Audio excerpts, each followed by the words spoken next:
Welcome to the neXup YouTube. I'm your host, PC747. This YouTube channel, I spent a year or so building, and during that process, I was kind of trying to figure out where do this fit? What am I trying to do with this channel? What is the goal? And going through that process, I had some ups and downs, trying to figure out what I want to do, what this channel is supposed to be, what I'm going to review, what I'm going to do, looking at other formulas. And I think I sat back finally and realized that, the reason why this channel don't quite fit a particular, program or do a particular thing is, for me, I'm just an enthusiast. I'm not trying to be, quote, an expert. I just like playing with toys, mainly with Android or Google products, whether it be the Google Pixel phones, Stadia, even though I know that there are some people who do not like Stadia, and rightfully so, as well as other devices. Yeah, I will play around with some Apple devices here and there, but I mainly, have a interest towards Android. And when I play with that, I like talking about it. Not coming here saying that I'm an expert on this, but just putting out my views, and I enjoy hearing other people's opinion in response to that. Whether it be something about Stadia, I read the comments and I see people, post their views on it. I enjoy reading it, whether it be against what I say, for what I say, I'm okay with it. I'm not someone who get upset whether you feel that Stadia is great or you feel that Stadia sucks, or the same thing with any product that I talk about. And I finally came to realize that when it came to this YouTube channel, this platform that I'm talking on, the goal for me is to have fun. Talk about what I enjoy playing with, the toys that I get a chance to play around with. And hopefully, along that journey, for those that are encountering a certain situation, a certain challenge, my videos are able to help you. And a lot of times when I look at certain videos that I decide to create, example, the one I did of the Obama phone. And the reason why I did that because, I know of people who they actually rely on those kind of phones or cheap phones to get through. And I was wondering, man, okay, I know when it comes to those type of phones, when it's just government assisted phones, basically they're pretty much going to be at the very bottom of the list as far as specs. On top of that, it's probably going to be loaded with all kinds of stuff, especially when you look on the web, you find out that there is loaded with different spyware and stuff like that. So my question was, if one of my family members had to rely on an Obama phone, how or what would I tell them to do with their phone? And that would lead me to making that video. The same with a video I'm going to talk about towards the end, as I'm going to discuss the comments there. I made a video dealing with the cellhelmet. I walked around the 5G conference, saw it, and it encouraged me to make the video. So, me personally, look, this channel, whether it is talking Stadia, whether it may be a review of the product, it may seem all over the place because I guess I'm not looking to follow a set formula. Last year with COVID kind of just, shutting down a lot of things, it really limited my channel.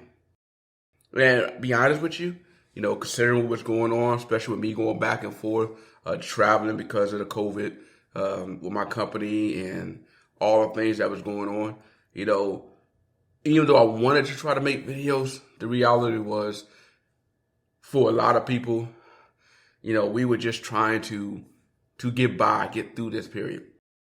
And thankfully, we're getting to the point where I feel like we're on a down slope. We can hopefully start to see, more of these vaccines get out there for those that need it, so we can begin to open back up and start seeing more normalcy and be able to get back to going to conferences and seeing, Mobile World Congress beyond the way we've been seeing it now. I mean, before COVID, it's weird. I was saying how I would love to see these conferences become something that you can enjoy online for those that can't get there. And now that we had that, it's like I miss the old school way. Now, I'm not saying we should go completely back the old school way. I think we could learn from COVID, and I hope we do with a lot of these conferences where they do expand it to the point where, you still have the person-to-person interaction. You still have the groups and the people there. But something like that and like Comic-Con where, they show off these movie trailers that are being shown for the first time, to maybe open that up to where it's beyond just the spectators who are able to be there, but allow that to be opened up where you as a viewer or an enthusiast can check it out online and really open that up to more than just, people being there. Yes, those that are able to go in person should get more perks. For example, if Samsung is showing off a phone, obviously if you're able to be there in person, you should be able to get a chance to, play around with it, maybe get some goodie bags, get some free earbuds or something that, you being there would only be able to get. But if you're someone who just couldn't be there and you still want to be able to experience part of it, they open up where you can still be part of the audience, even if it is for like a fee, if that's the way they want to do it. But anyway, let's get into my first topic. And what I want to talk about is in regard to T-Mobile and Sprint. So last year, the deal with Sprint and T-Mobile, the merger is finally, done. It's said and done after months and years of trying to get it together. They finally got the government to sign off to say, yep, we're on board. We're going to let you guys merge. Now, one of the concerns that people had when they were allowing these two companies to merge was the idea of a monopoly being formed and removing competition. Because with competition, it allows for one, more innovation, but two, it helps with pricing. And with T-Mobile, they were one of the companies that were kind of on the area of being priced more, can I say competitively, than the others. Verizon was pretty much always always at the top as far as when it came to pricing. AT&T wasn't that far behind. And then you had Sprint and T-Mobile, who pretty much was at the bottom as far as pricing. Mainly because when it came to reliability, it was in that order. Verizon was just the best, especially if you ended up being in a rural area. If you had to have it work and you need to make sure that you can get a signal, Verizon was where you're going to go for a lot of people in the nation. Second to that was AT&T. But to those who lived in a bigger city or more of an urban area closer to where the towers would be for someone like T-Mobile or Sprint, you could take more advantage of being on T-Mobile or Sprint. But because the numbers, as far especially with the business and the customers, geared more toward AT&T and Verizon, there weren't that big surge of customers that was coming towards T-Mobile and Sprint, especially after Sprint started having more and more issues with their towers, and then we started getting the 4G and LTE, and they could never catch up with the other two carriers, and it was pretty much a boat race from there. But they still, at the end of the day, was able to keep their pricing to where for a certain group of people who, again, could take advantage of still enjoying Sprint because it was in the Sprint area, but could get on their network at a more competitive pricing, it worked for them. I would say it pretty much was a step above Boost Mobile or some of these non-contract carriers. T-Mobile, you could say the same. Now, T-Mobile, they actually started getting much better, especially when John Legere, kind of took the reins there, and we started to see T-Mobile continue to grow, build their infrastructure, come out with these under-carrier plans, and get people on board to their network. And before long, they was pretty much looking, or now staring down some of these other carriers like AT&T. So the concern was, and rightfully so, you take a T-Mobile and you merge it with a Sprint, you lose another low-cost carrier. Because you're going to think with T-Mobile getting bigger, they're going to raise their price to be more on par with that of AT&T and Verizon. No matter what they say to everyone, it's like we all see it coming eventually. The other concern, because one of the things they were trying to convince people of was that they were not going to cut jobs, that they were going to bring more jobs. Now, personally, when I saw them pitch that, I was kind of scratching my head like, I kind of had to question that. And the reason why I was questioning that, because you look at a lot of these areas where you had a T-Mobile store literally right next to a Sprint store, there is no way you're going to keep both of those stores. One of those stores are going away. And you're not going to have two people doing that same job. And this was before COVID, when people was out and going to these stores and, crowding in and going in there buying phones. So you can imagine now when the numbers are clearly down. Now, I bring this up because a story came out with a CWA, which was a labor union that represents some of the workers for T-Mobile, complained that T-Mobile will be cutting jobs, around 5,000 jobs. Now, when I read that article, I was like, wait, 5,000, that's it?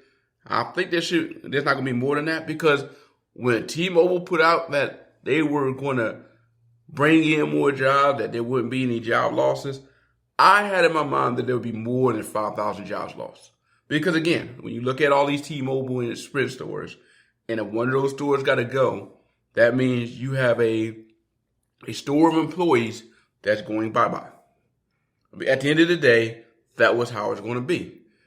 And I expected that we would see a bunch of people who end up losing their job because of the merger.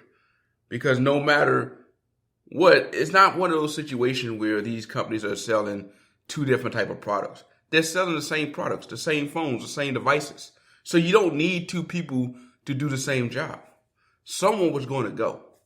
Now, it would be nice, and T-Mobile may indeed have offered this, but if T-Mobile said, okay, we are going to have more jobs, if they went and said, all right, for those who are going to end up losing their job because of the merger, because we're closing stores, you're going to have first dibs at these other jobs that we have in the pipeline. Now, again, not to say they didn't offer that, because there's no way for me to know that right now. Now, let's just say they did offer that. You got to also keep in mind this, that some of those places going to be where they're going to maybe have to move, whether it be a corporate area or a headquarters somewhere in another state or another store in another part of town, whatever. And I can see a certain person saying, listen, for me being at a T-Mobile or Sprint store, the money that you guys are paying, it's not worth me, going to or making an hour drive just to go to that store. You're not paying enough for that. Because you got to think, when someone transfers from one place to another, they're not going to get anything for the transfer. Not enough to justify having to make a longer commute if that's the case. And I can see people saying, hey, look, it's not worth it. I'll find another job. And as a result, that gets counted as a job loss. So I look at that and I'm thinking, if only 5,000 jobs are lost and that is it, that is, a lot less than I anticipated. But to be honest with you, I actually expect more, because of the simple fact that now what you do when you do have COVID as a reality here, T-Mobile can very well sit there and put the losses that I think a lot of us anticipated under the banner of COVID. That, look, stores having to be closed and the economy being shut down with COVID. This is just what we are put in, a situation that we're having to just deal with. And again, I kind of expect that to be one of the things to come out of this, is that I think more jobs will indeed be lost because of really the T-Mobile Sprint acquisition, and that you just have too many people doing the same job. And the problem is with a merger like that, when you got two people doing that one job, you got to ask the question, do we need two people doing that one job? And for a lot of companies, the answer is going to be no. And unless they have a reason to expand somewhere else, they're going to just say, all right, cut our losses now. When we do expand later, then we open up new jobs later. And for those who have lost their job through this, trust me, I feel very, very bad for them. Being someone who lost my job due to COVID, look, being out of a job, having to look for work is a challenging thing to go through. And if those who have a family and, are relying on it, I can understand this being even more of a challenge. But just sitting back and looking at the bigger picture of what T-Mobile is doing, I expected that. So I know people sitting out there saying, man, they was lying to these executives. But look, these executives, these lawmakers, these people up there, they knew. They're not stupid. What it was is that soundbite of T-Mobile saying jobs would be brought, all this print put on their website that we will be opening or bringing new jobs. That helps these lawmakers when they say, yes, we allowed it to go through, to say we did it in the interest of bringing in more jobs. We did it in the interest of bettering the economy. Because they have seen a number of acquisitions and they know how this goes. So at the end of the day, I look at it like I hate to see any jobs lost. But when this acquisition was allowed to go through, I was almost expecting. Now, as far as the unions on this, especially with CWA, now I'm not here talking to be pro-union or anti-union, because there are some times where I've seen unions that's been really, really helpful for employees. But at the same time, I've seen unions like make things worse and cost people their jobs. And a lot of times when it comes down to this, I also have to wonder, how many of those 5,000 jobs, let's just take of that was presented, was a result of the union demanding the company provide a certain wage amount for certain employees. And as a result, these companies are like, all right, well, in order for me to fit that in the budget, something has to give. That is something that is definitely interested in looking into, especially again after the economic downturn. The unions that do understand what's going on and are willing to work with the companies, especially during economic downturns, I think it's beneficial to making sure the company thrive. Because at the end of the day, I know people like, man, these companies trying to give in to the shareholders, only caring about their shareholders. Well, look, if a company is not making a profit, then they're not able to provide money back to those shareholders. And as a result, those shareholders start selling their shares.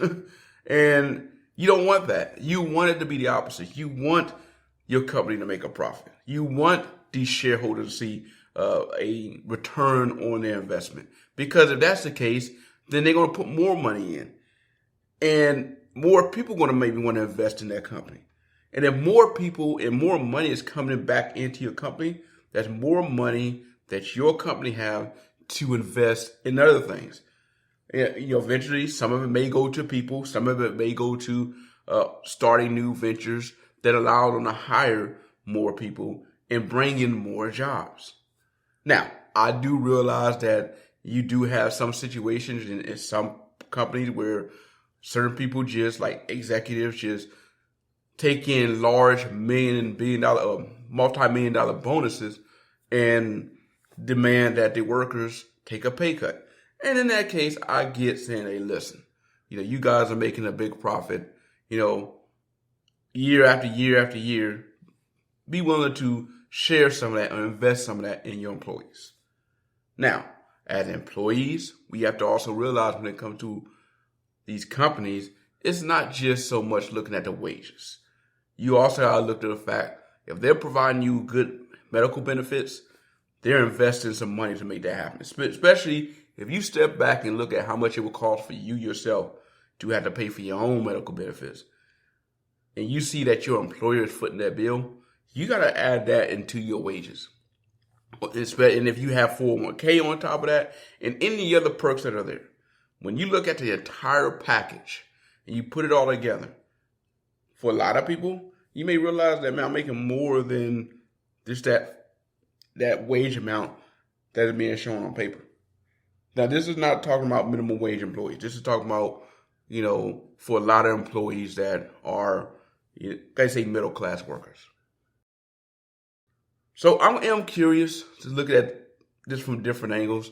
How much of this is a result of maybe them demanding more wages for a certain pay structure, and as a result, it equated to less job or jobs having to be lost. Because if you look at this, for a $1 raise, that equates to around a $2,000. So if your employee pays you just $1 extra an hour, that equates to $2,000 a year extra. And if you take that $2,000 a year extra and you multiply by a small company who may have around 500 employees, that's $1 million extra that they're paying for a year. Now, imagine if you have a much larger company and you see kind of those numbers. When you look at the bigger picture, it's like I kind of get the whole idea of, again, at the end of the day, we do need to see these companies make a profit, but at the same time, we don't want them to make a profit by just, being on the backs of their employees and only the executives making something. So I'm kind of curious your thoughts on that, on this whole T-Mobile deal. Did you expect that people would end up losing their job? Did you believe them when they said that they was going to be at a merger sprint and, they were going to be able to live up to all these promises they put out there? Or were you like me and skeptical and like, man, look, at the end of the day, business is business, and we kind of know how business is going to go. We've seen the same song and dance before, and we know how this is going to play out. So as I get ready to get out of here, another quick topic. I was kind of fascinated looking at NASA Perseverance. They had that a YouTube talk about it yesterday, and I was just listening.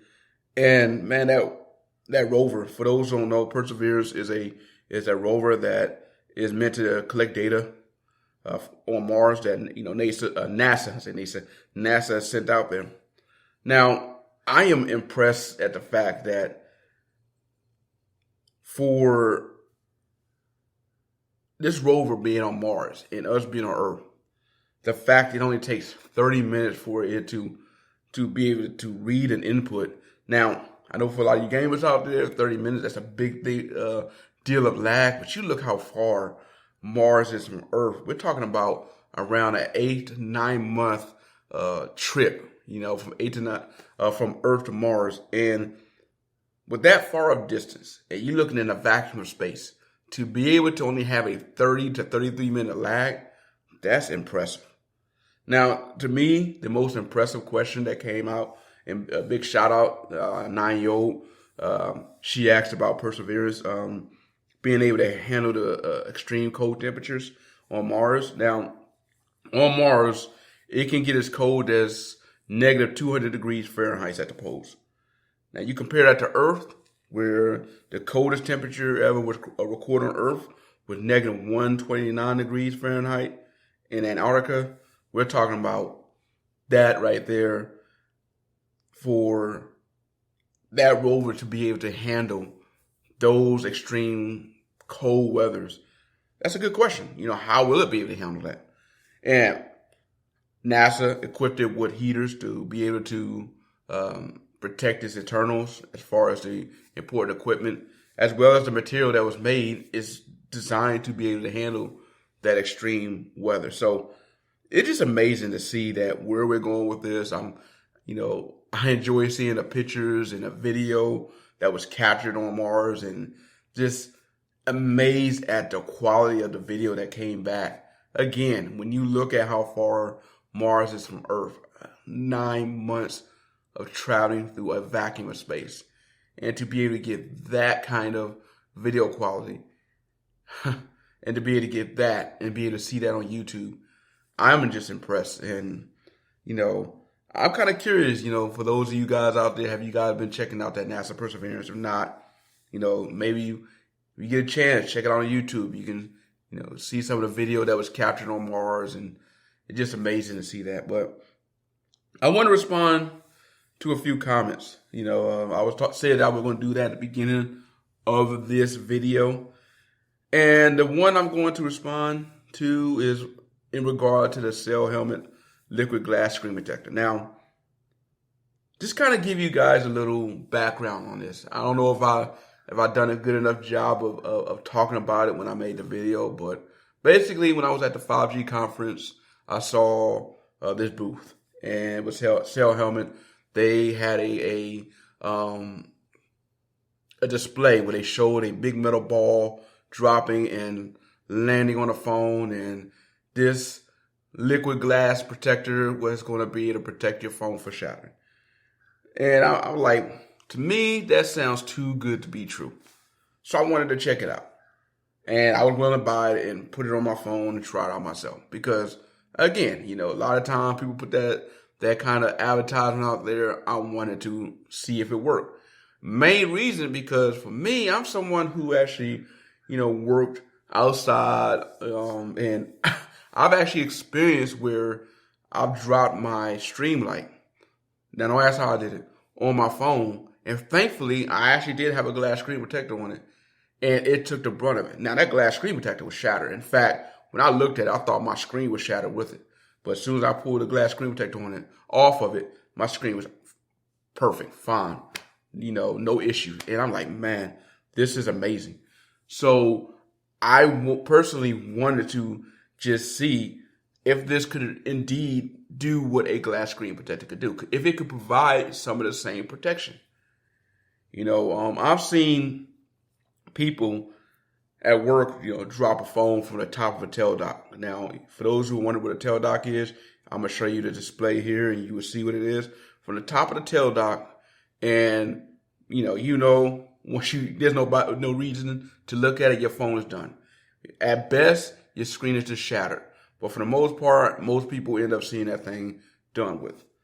Now, when I saw someone actually drop one with an outer box on, and the only thing that happened to it was the outer box plastic shell on the back had a crack on it, but everything else, as far as the phone and everything else was fine, I was sold on outer box. And for people that work outside, that work around harsh environments, and you're working around tools, you're still having to use your phone. I'm someone who want to know, can my phone take the brunt? Can it take, the craziest of stuff, the craziest of situations happening? If I drop something on my phone, because there have been a number of times where I've dropped my phone and out of my pocket because I'm sitting there trying to use my phone to write down some numbers, or to take a picture of a leaking gasket, or to take a picture of a data plate so I can go back and verify, we have the right part number and serial number of a particular airplane or something like that.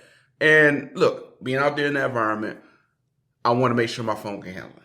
And some of these, quote, beefed up phones, or phones that are designed to be built, made for that, like the cat phones and all that stuff. Yes.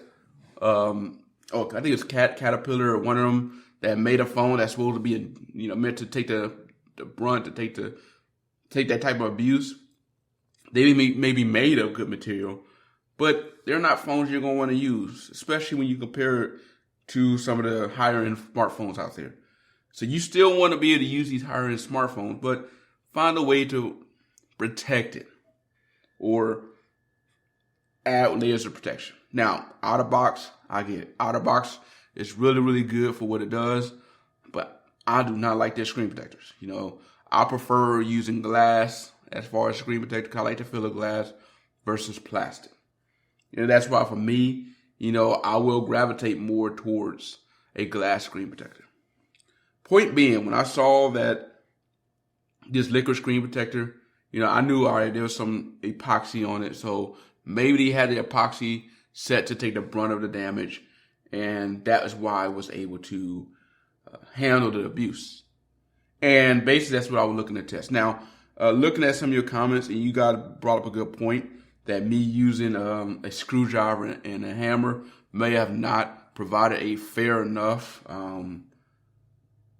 test for that. That you using a sharp end, you're kind of submitting it to a type of damage that most of the time you're not going to experience. You're not going to have the same type of a repeat or ability to prove that the metal ball drop. In other words, you're not going to be able to simulate that same with just a screwdriver and a hammer. And I agree with that. Maybe I should have, I'm not going to say maybe, I should have just, hit the screen with a hammer or dropped it from a distance onto the concrete. That probably would provide a much better test and provide more of what we was looking for than the hammer and screwdriver. So looking at that, that's a good point. As far as this being a good product, I'm going to be honest with you. Because of the fact that I did do the test the way I did, I'm not going to judge it because you guys made a good point. I will say this. I was kind of skeptical and still am, that small amount of liquid epoxy is going to be able to protect your phone from abuse, other than the fact of nicks and scratches and scrapes that could be, encountered from keys and stuff like that. But when you look at a lot of these phones now with the newer Gorilla Glasses on there, it can already do that anyway. For those of us who are getting something like a screen protector or glass screen protector, you want it because, again, you are in an environment that you're submitting your phone to potential being damaged.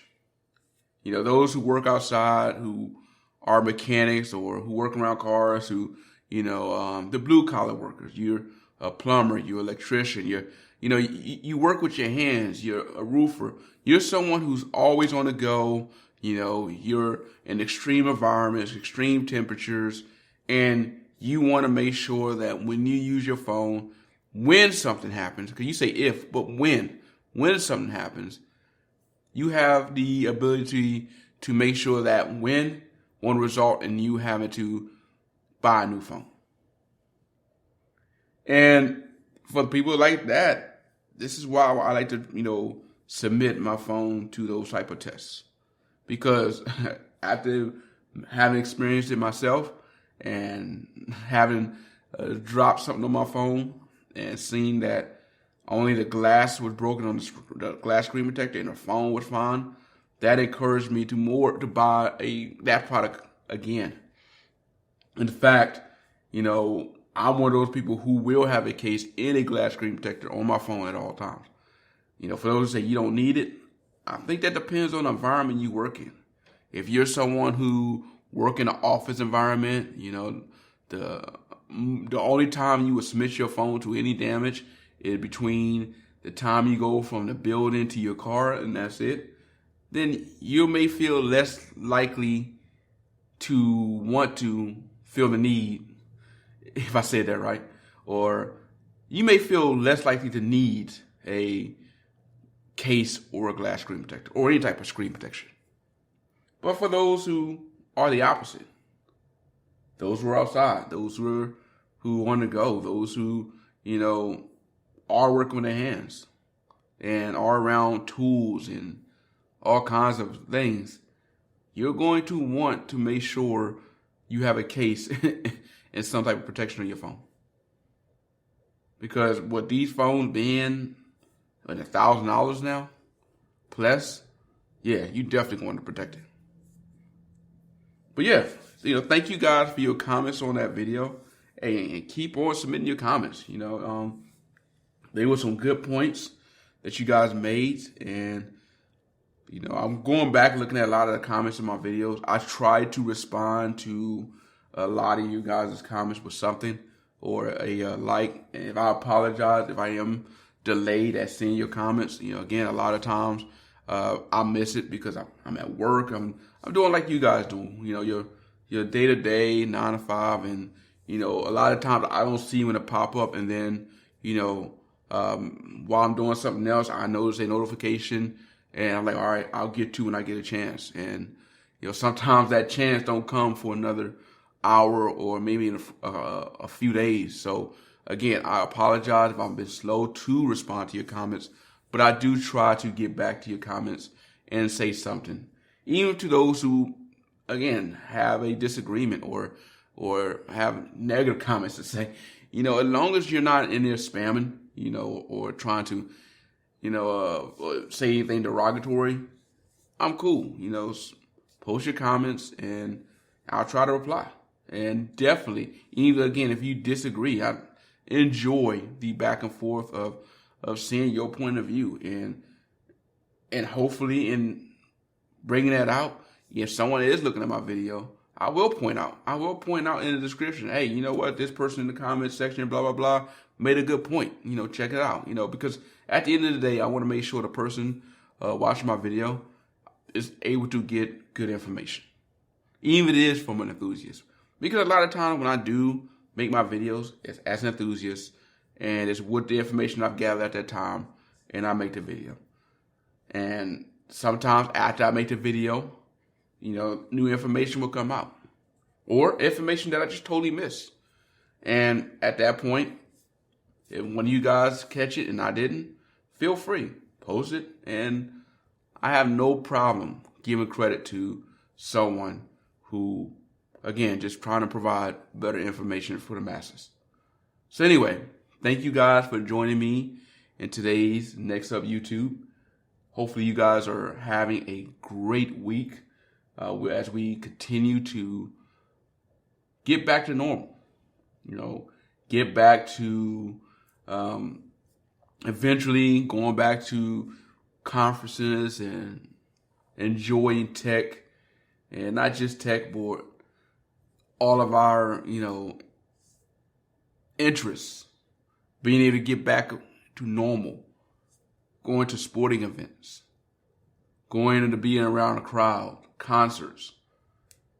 We look forward to getting back to that normalcy as we continue to be done with Corona, as these vaccines continue to roll out and more people are able to get that, and we get through this period. We all look forward to that as at the end of the day, as we start to be able to get back out and to get back to normal.